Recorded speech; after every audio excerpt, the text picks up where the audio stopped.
So, good morning or good night, depending on where you are in the world. And welcome to another album review. Album review. I'm confused, people. There was a hurricane near Puerto Rico, so maybe that's why. And oh, I just realized I haven't turned my mic on. Now it's turned on. Okay. So we're here, take two, to talk about. We have a new episode of Is It That Bad? Where we take a look at an album that maybe got mixed reviews. But actually, I was checking reviews for this and it's gotten better reviews than bad. So the band I'm going to talk about haven't put out an album in 7 years. It's a band that I thought that I would never talk about in this channel because I didn't even know they were still a band. So surprisingly enough, they're still a band. And I'm talking about the band Good Charlotte and their new album Motel Du Cap, which came out I think like a week ago. And this is the album cover. So for this episode, I'm joined by Tom the Green Man and Rock of All Ages. So first of all, Tom, how are you, man? Yeah, good. Thanks, Hector. Thanks for having me on. Yeah, this has been a really interesting album to listen to for me, just because of kind of my experience with the band before and where I'm at now. So yeah, looking forward to talking about this one. Yeah, and I didn't grow up with this band because I was already grown up when they were start. I listened to it, but I didn't grow up with them. And Rock of All Ages, how are you, man? Go Ravens! Go okay. What do you guys think about this artwork? It's better than this album deserves, really.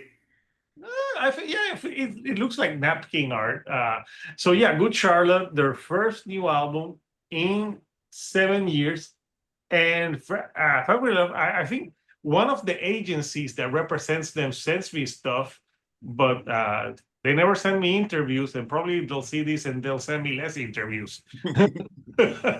Like, we're not interviewing with you, you stupid dude on a couch.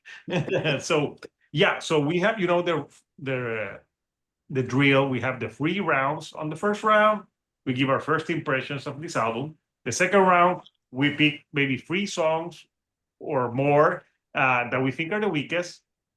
And on the last round, we give our final thoughts and we get a thumbs up, sideways, or down. So for this one, let's start with Tom.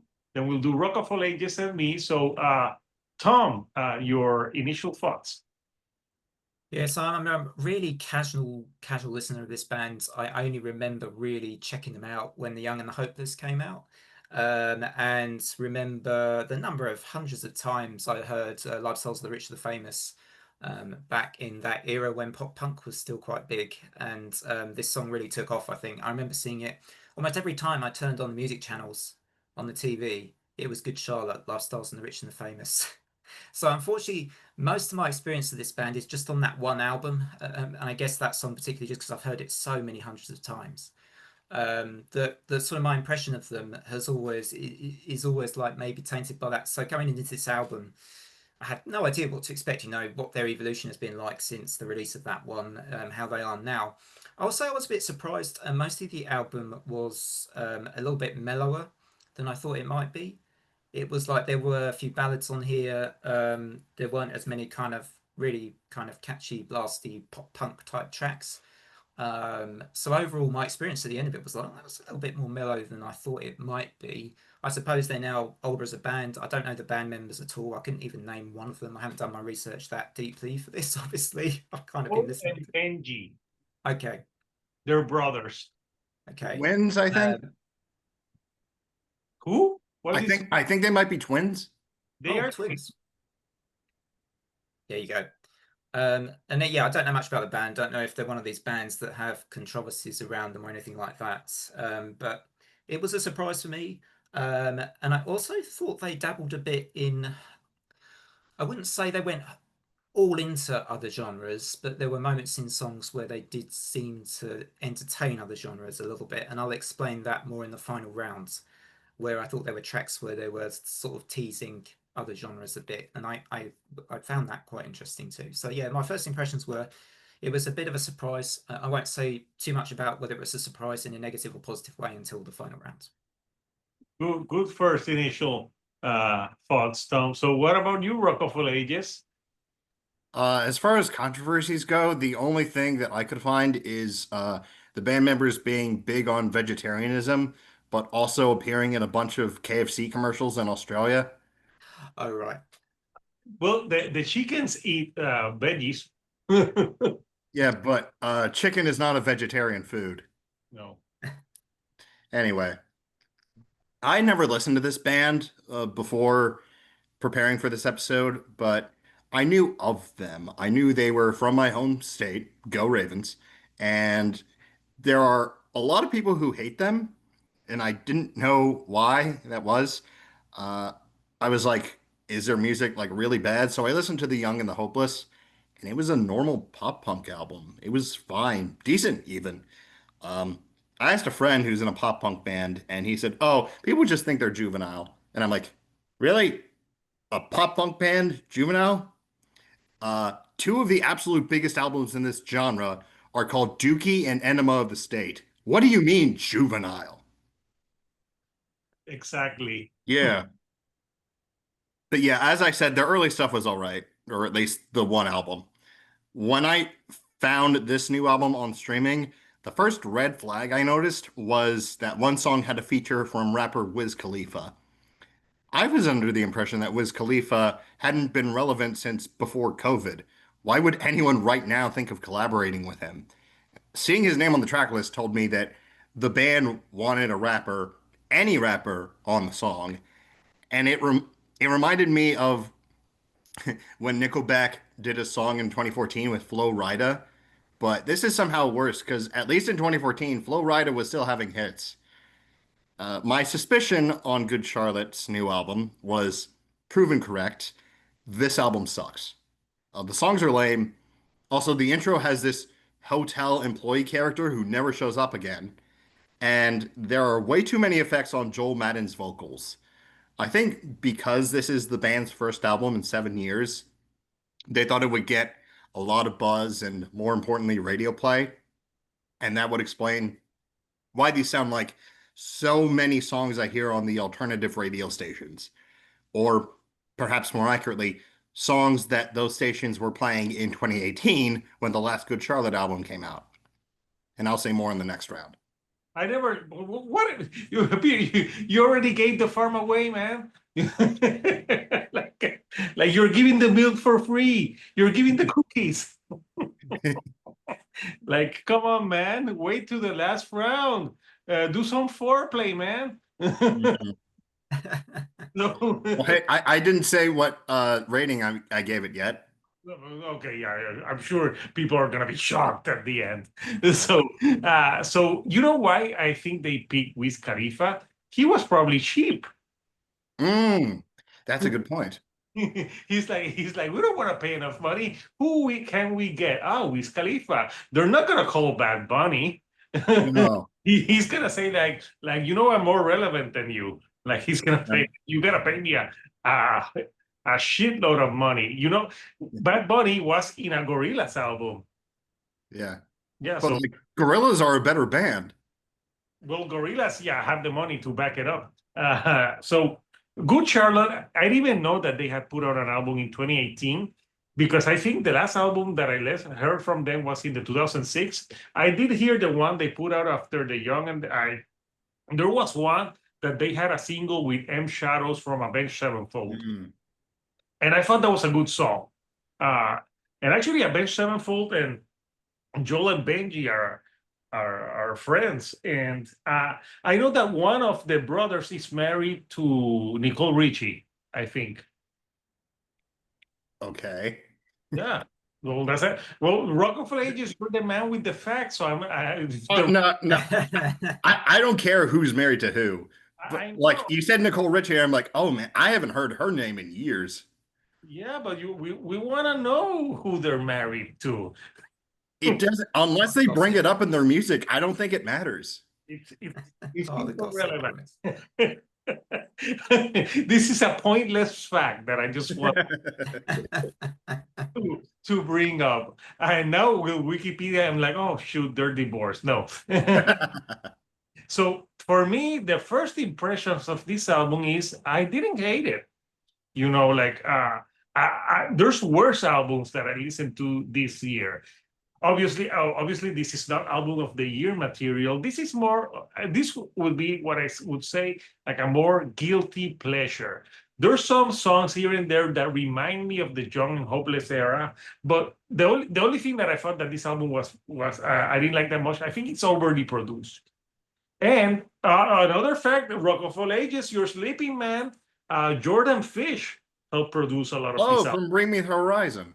Yes, dude, I'm doing your homework for you. This album did not deserve that kind of attention from me. No. I went full in deep. I even watched an Apple Music interview that they had with the band. Obviously, the interviewer was like way too positive. I'm like, he's so getting paid to say most of the shit that he's saying. So on initial, I'm not. The album is not perfect. Obviously, come on, it's Good Charlotte. I never thought that Good Charlotte is an amazing band. Like when I think of pop punk, there's other bands I rather listen to, like the Blink 182s, Green Day. Plus, there's a whole lot of newer pop punk bands that are way better, like Neck Deep, Real Friends, uh, like Knuckle Puck. These are great pop punk bands that are new and they're doing great stuff. Yeah. And also, Sum 41, they recently retired, but they're still better than this. Yeah, they retired. Their last album was a mixed bag for me, but I thought the second half of that album was much better. yeah, I think the Hell part. Yes. But this album, the intro, that's what. If you have an intro with a character, the character should come back. But I also thought of, you remember The Offspring? The Offspring always started with a character saying something, but he popped up again in the album, like, it's time to relax. It reminds me of Jay-Z's first album has this character who's clearly supposed to be Al Pacino from Scarface, but he only shows up on like two of the first three songs and then never again. Maybe because he was deep in cocaine. Yeah, maybe. Yeah, so those are everyone has given the initial thoughts. So now let's go to round two, where we pick tracks that we think are the weakest. So Tom, So I was thinking, do I do this in chronological order that these tracks from the album? I think I've decided this time to go from my least favorite to my least favorite, right? Because I wouldn't quite say favorite, because then that sounds like I'm saying it's my favorite track when it isn't. Life is Great is my first choice, one of my least favorites on the album, which that incidentally, this is the one with Wiz Khalifa featuring on, isn't it? As it happens. I don't know. Yeah, it's just not. I just don't think it's a very good song lyrically, and also the rapping bit. I mean, doesn't really work for me. I don't even think it's a very good rap, to be honest. There are far better raps out there that I've heard in my time. And yeah, I just didn't think it was contributing much to the song there. And yeah, kind of just. Also, this came between two tracks which I actually quite liked, I think, on the album. So that's another reason it was kind of a downer for me. I've got Castle in the Sand. Now, you kind of had three ballads stacked at the end of this one. yeah. And for me, that was. I'd rather that maybe if they were going to have a couple of ballads towards the end, they were separated by a track which has a bit more pop punk gusto. But even if it's just a standard catchy pop punk song, I'd rather have that, I think, than three back to back kind of slightly of these ballads. I actually did like one of the ballads, but I'll save that for the end. And my third least favorite one was actually Stepper, which I suspect might be an unpopular choice. I reckon that's probably one that people like. I didn't think it was the worst a song on the album, but for me, it just kind of sounded like a song I've heard a lot before in the pop punk genre. Introducing nothing new, very predictable as a song. I mean, to be honest, quite a few of the songs on this album you probably say the same sort of thing about, but there were things about them I preferred. So yeah, Stepper's my third choice. So it's my three least favorites. Life is Great, Castle in the Sand, and Stepper. Awesome, man. I love talking with Tom because Tom is so proper that he could be insulting you in a proper way. You wouldn't know. It's like, and people will be like, I feel insulted, but properly insulted. Properly. So yeah, good choices, man. Rock of all ages, I'm assuming you're picking more than three. I have four. You have four. Okay. First is Castle in the Sand, a total failure of a ballad. And then Stepper, which Tom mentioned, horrible vocals on that one. Horrible vocals across this whole album, but this one has one of the worst examples of it. And then Bodies, I think they were trying to rip off Royal Blood. It has a similar like distorted dance rock feel to it. It didn't work though. I kind of liked that one. Yeah, I like that one too.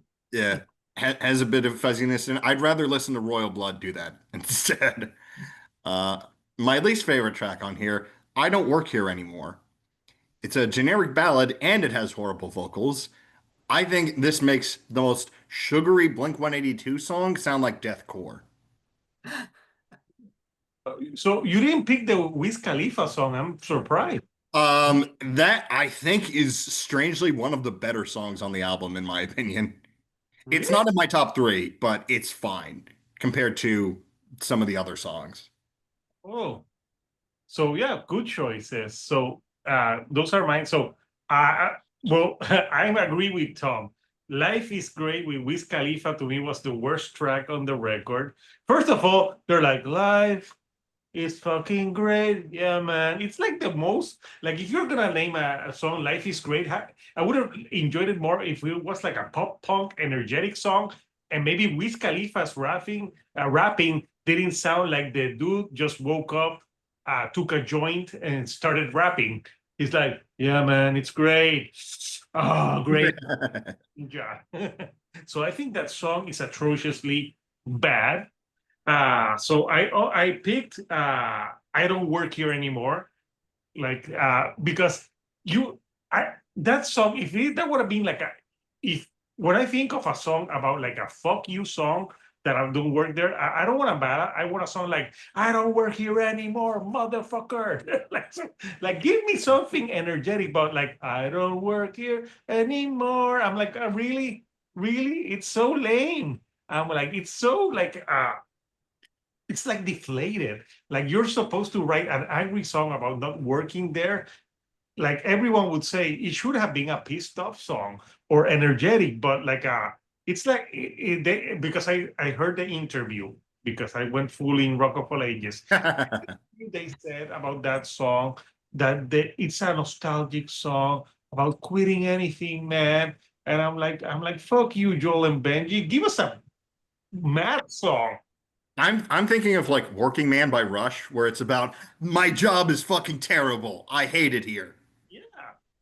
Like, but a song that is I don't work here anymore, and it's like a ballad, and you're like reminiscent. Like, I'm sorry. Every time I quit or I've been fired from a job or something, I don't want to write a ballad. I want to write like "fuck you," like nothing like that. So yeah, it was a missed opportunity. I don't think the song is atrociously bad, but just having it be a ballad was lame. And I picked a ballad, "The Dream Rehearsal." Mm. Uh, The dress rehearsal. or I even the dress Now rehearsal. who's doing research? Yes. No, it's just I wrote it. I didn't understand. I didn't understand what I wrote, man. I have awful handwriting. So the dress rehearsal, yeah, I just thought it was boring. And at the end, having so many ballads Yeah. about each other, I don't know. I had a similar problem with the last Bush album, which obviously is better than this album because I love Bush. But they had like three ballads back to back, and it really like ugh, like you should have like a mix of ballads and a rocking number to make the flow better, in my opinion.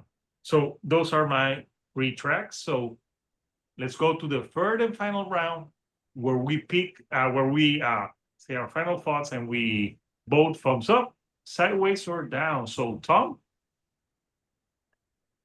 So I think me and Rock of All Ages might be a bit different here, which we're normally on the same kind of page with a lot of albums. So this is interesting because I think I actually found myself either it's a guilty pleasure thing or it's just that at this particular time of my music, I haven't listened to much pop punk for quite a long time as well. So it's sort of to me, even though this is probably fairly typical of the genre in many respects, I actually kind of enjoyed it, and I liked I actually enjoyed some of the songs from just a sort of a straightforward, straight up kind of cheesy pop punk angle.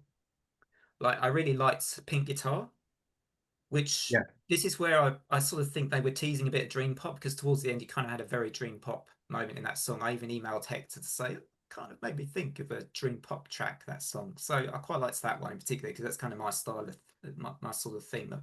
I generally have a good taste in that have a taste in that kind of music. Um, I liked GC Forever actually, which I'm guessing is Good Charlotte Forever. Is that what it Yes. stands for, right? I think And that might be the best song on the album. yeah, that was really good. And you know, just annoying that it came after two sappy, well, for me, weaker ballads. I mean, why not just have this one? What would have been wrong with just having this song at the end and not those other two before it even? But I know this is at the end, but yeah, not having those other two songs before it, I think it would have been even more effective than it ultimately was. And yeah, a bit of a little bit of symphonic in this as well. You know, the Green Man talks a lot about symphonic metal, so who knew we were going to get symphonic Good Charlotte in 2025? It seems like we had a bit of symphonic Good Charlotte in 2025. Um, and then I've also got I don't think either of you likes I Don't Work Here Anymore. I actually quite liked that. Maybe it's because you're so proper, Tom, that you would quit your Because job and you would take a guitar and you would be like, people will be like, Tom, can you do this? And you'll be like, I don't work here anymore. yeah, yeah, yeah. It's sort of a I don't know, yeah. It's kind of bad, but I kind of enjoy it. I was listening to it whilst making my dinner, and I was like, yeah, I can kind of catch you. I can sing along to this. Yeah, and like I quite enjoyed it. So unexpectedly, Even though like, I picked that song, I didn't hate it. I just thought that okay. it would have been better if it would have been like more like fast paced. At least at some times, like have it be more fast paced because you're supposed to not work there anymore. You're supposed to be mad. So I mean, I think I would give this one maybe a 6 out of 10 and a thumbs up. I actually enjoyed it. I mean, I don't think it's a great album. I certainly don't think it's any kind of like it's not a pop punk masterpiece, but I just enjoyed it for what it was. It could have done without the tracks I stated as my least favorites on here, and a couple of the other ones as well were kind of just slipped by. But yeah, had more fun with this. I don't think it'll be on my year-end list, although maybe I should put it on my year-end list just to troll Rock of All Ages. But then he might unsubscribe. That's the only thing. No, if you want to troll me, that's not how you do it. All right, okay. So yeah, we have our first vote is a thumbs up. So Rock of Ages, your final thoughts and vote. Tom mentioning Dream Pop made me think if I want to listen to Dream Pop by a band from Maryland, I would listen to Beach House. Oh yeah, Yeah. good band. But Good Charlotte, nothing good about it in my opinion. This is gonna be in my bottom 5 of the year. Thumbs down. Ooh. Okay. So we have a thumbs up and thumbs down. So now I am the tiebreaker. Mm-hmm. I gotta say, I also had more fun with this record than I thought. Do I think it's a pop masterpiece? No. But I also didn't think it was atrociously bad. You know, I thought like Pink Guitar, it's a great track. It's fun. It has like it's a good pop song, and like what Tom said. And I also like songs like Rejects. I actually like Stepper. I don't know. I like Stepper, and I liked other tracks on the record. And I don't know why. I listened to it yesterday. There was like a hurricane near, shitty weather, and this album at least got me in a good mood. So I am saving this record and giving it a thumbs up. I would also give it like a 6 out of 10. It's not mind blowing. but it's also not going in my top 10 bad albums of the year. And obviously, Rock of Ages, you didn't listen to MGK. Even in a vacuum, I would still dislike this album. No, you're a good Like Charlotte. I'm sure MGK is somehow worse, but I would still dislike this album. Yeah, it is worse. So we have 2 thumbs up and 1 down. So we have saved Motel Du Cap by Good Charlotte. So The Ravens lose again. Joel and Benji, call me, man. So yeah, this was a good one to have Tom in, because Tom is very, like, I knew he's like he's not like he's not like, oh, I just hate it because it's Good Charlotte.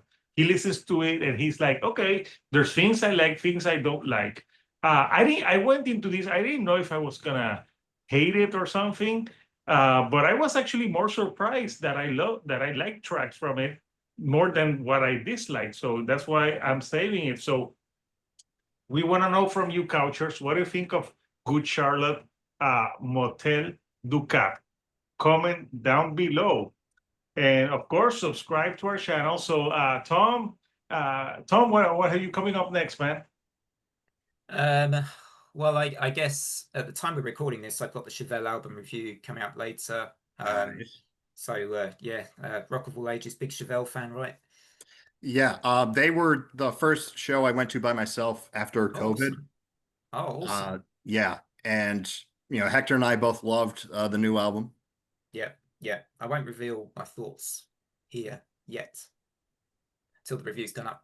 And what else have I got coming up? I was going to do a video on After Forever, the symphonic metal band.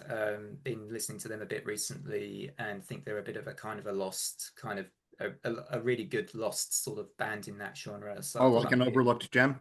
Yeah, yeah. Almost probably they're a candidate for Dark Horse Discs in a way, which brings me to the next video. We've got Nirvana Bleach, I think, coming up fairly soon to do a Dark Horse Disc on that. I love that album. So yeah, that would be a good one to do. And starting my new horror channel. So I'm going to plug that very briefly if I can. Tom's Tomb of Horror. Starting that with the Friday the 13th franchise, which is a fun one to start the channel with, I guess, doing a ranking of the 12 main films from the franchise. And so close. 12 Friday the 13th movies.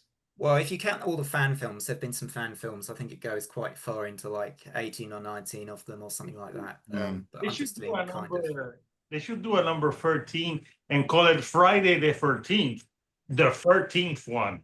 Well, I've included Freddy versus Jason in mine, so that technically speaking is both a Friday and a Nightmare on Elm Street one. So yeah.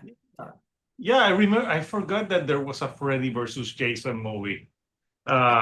So yeah, so good thing. So subscribe to both of Tom's channel.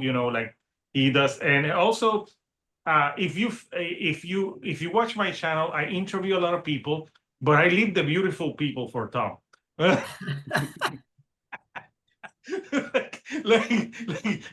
like Tom, are you beautiful? No, I'm not gonna interview.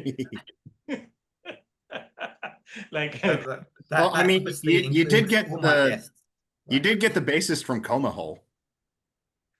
Yes, I did. Yeah, I interviewed no, I've interviewed all types of people. Yeah, but yeah, but Tom has interviewed some great symphonic metal people. So, and of Rock of All Ages. So Rock of All Ages, I'm sending you a Good Charlotte shirt. So I only have the one channel, but coming up soon, I have a video about Turnstile. Ooh. And then my 100th episode.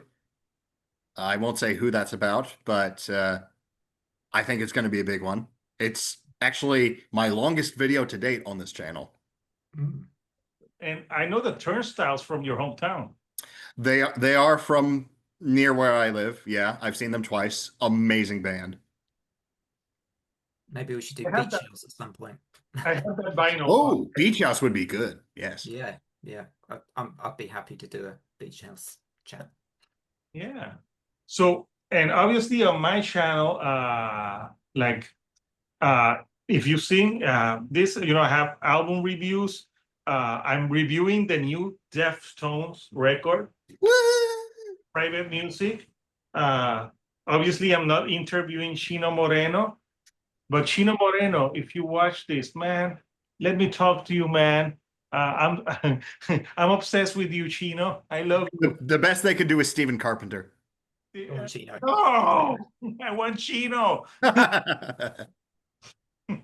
I want Chino. Well, they'll give me the DJ. I'm like, no, no, no. Or well, I would be happy to talk to Abe too, but obviously, Chino would be the most awesome. So I have that, and I have interviews, including a new interview that's should be up by this Morphis. I'm interviewing the singer and I think the drummer. So, by the way, so we had miscounted the number of Is It That Bad episodes we did, and Amorphous was the 100th episode. Yes, Amorphous was the actual 100 episode. I know this Rockefeller just emailed me like I can't sleep. I'm like, what's wrong? It's like, oh, we counted wrong. I'm like, I don't know, who cares? I mean, it didn't bother me that much. I was like, oh, we hyped up Creed as the 100th episode, but oops. It's just that I forgot to tag two Is It That Bad's on the playlist, and I forgot about them. And Rockefeller just is like, oh, what happened? I'm like, oh, yes. So we miscounted. Oops. So Couchers, the real 100 episode was the Amorphis episode. Yes. Not the Creed one. So coming up next, or Is It That Bad? So we're doing the Rise Against record. And I've been, there's a lot of mixed reviews on this one. Actually, someone said that it was comparing it to the Saint Anger of I'm like, ooh. So I listened to it casually, but I got to really listen to it. I heard the first two pre-release singles, and I was like, oh, this doesn't seem good. So that's the next episode, Rise Against, and we're coming for Kanye West. Nice. So those will be the next episodes, and I don't know what else will come up next, but comment down below if there's any albums that you want us to cover, and we'll gladly do so. So again, Couchers, we'll see you next time on another episode of Is It That Bad? So until next time, this is Hector, the Shield Dude on the couch, and I'll see you right here on the couch. And good Charlotte forever.